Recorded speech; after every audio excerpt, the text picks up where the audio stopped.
Chaz used to work his mechanics very hard as well. Not as hard as he thought he worked them, and there was a lovely time I was going out with Chaz for a meal, because I used to ghostwrite his column. There was a Chaz Mortimer column in one of the weekly papers, and I used to ghostwrite it for him, and Chaz was about to go out, and Lionel Angel, Australian mechanic, was working on the bikes, and Chaz came in and he said, right, I've been thinking about it.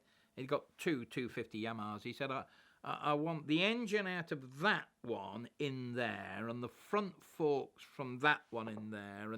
And he'd got this crazy cannibal idea of just merging all the parts, hours and hours and hours of works. And Lionel said, yeah, you want the engine out of that, and you go off and have a meal, you enjoy yourself, Chaz, I'll get on with that, be ready when you get back. And we came back from the meal, and Chaz stuck his head in the awning, and Lionel said, yeah, all done, everything. And Chaz said, oh, great, I'll try it in the warm-up in the morning, and came back after, perfect, Lionel.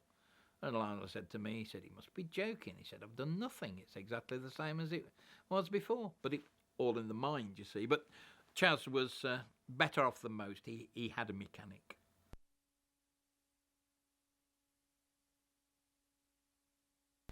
And when we used to race in East Germany and Czechoslovakia, the organisers were very, very communist, but the spectators wanted to be Western, but they weren't, and all their clothes and everything looked so depressed, and their clothes, there was no colour in East Germany or Czechoslovakia.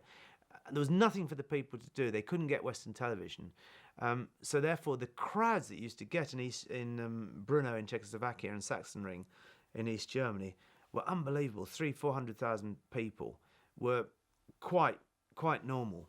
And I remember, opening the caravan windows and just a sea of people, literally a sea of people on the banks around the circuit. It was just unbelievable.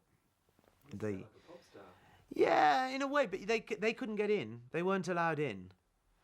Some of them used to sometimes creep in to get autographs or stickers, and I mean they were so deprived, poor souls. If you threw a tin of Coca-Cola away, which I know you shouldn't pollute, but you used to do, there used to be a fight to get this tin of Coca-Cola.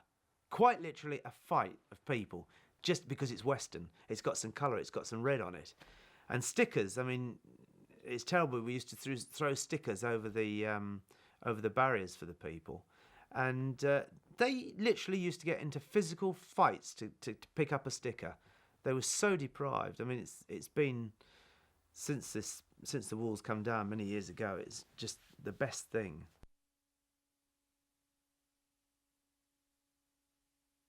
I actually had another instance in Daytona where I really did think I was dead, because I crashed and my helmet came off, and this was at 130 mile an hour. And my head went through the screen and it cut the helmet, and it cut my mouth here. And I remember flying through the air, and I thought, oh well, this is it. I am dead now. And I hit the ground, and I don't remember very much. And I remember the marshals running up to me, and I won't repeat what they said, but apart from the fact that they said he's alive still. And I remember looking down, I had white leathers on, there was blood coming down here, and I thought, yeah, I think I've got to be alive, because surely dead people can't actually see anymore, can they? And then I remember going to the medical centre, and so, yeah, but you don't actually think, I mean, I thought at that moment, but afterwards you try and put it out of your mind, and you just want to get back, and it's a strange mentality, really. You look back at it.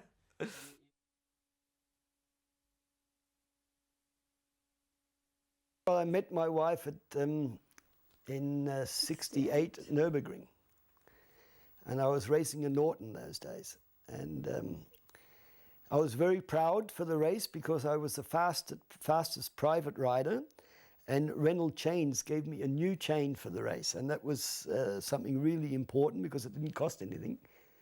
And this new chain broke on the second lap, so I ended up in the pub along the circuit, and that's how I met my wife. I wasn't drunk.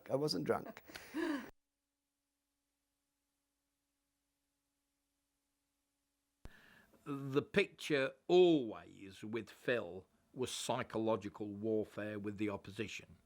Didn't matter whether the opposition was opposition or his teammate, but Phil was very clever at psychological warfare. I remember vividly standing in the paddock at Hockenheim one year, and in those days it was before the computers and before printed timesheets, and almost quaint really, because at the 40 minutes after the end of practice you would assemble at a glass-fronted notice board where an official would pin the one copy of the practice results times, and every competitor and team manager would have to go along and look at this thing and make their own notes. And the result sheets hadn't come, and Phil Reed and Rod Gould were doing battle in the 250 World Championship. And we're standing there chatting, and Phil's saying, well, I don't think I've done very well. I had a bad gearbox problem, and I had a problem with the front tyre. I don't know what the gearbox problem is, but I kept missing gears. I'll be lucky if I'm front row, if I'm top four. And he knew from his team what the times were, and he knew he was at least 3/4 of a second quicker than Gould. But so when the times went up, there's Reed's name at the top, but he's already suggested to Gould that there was no possibility of being top four because of all these problems. And oh, look, crikey, I'm still top despite all these problems. And you could see Gould shrink. And this was typical of Reed. Was a very clever guy on the psychological warfare front. And palling up with Kim would wind up Aggo. Aggo is easily wound up. He's Latin, isn't he? An Italian. They're either very, very happy or really cheesed off. There's not a lot in between. And Phil knew which buttons to press. And of course, if you've got the opposition thinking about something other than the racing, you're halfway towards beating him.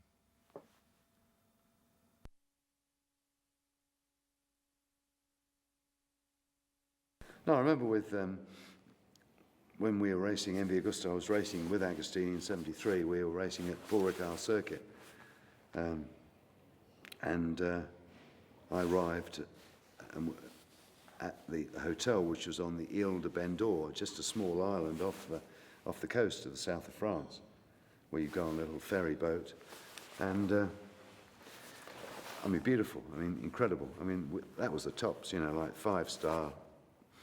And in the bar, and there weren't many people there, there was a gorgeous girl. And we got talking, and she happened to be the girl waiting for Agostini, you see. But because he was late, he was flying in by helicopter with an engine. And wouldn't be arriving until the next morning because they had to rebuild this engine for him to bring in the helicopter. We played cards together all night.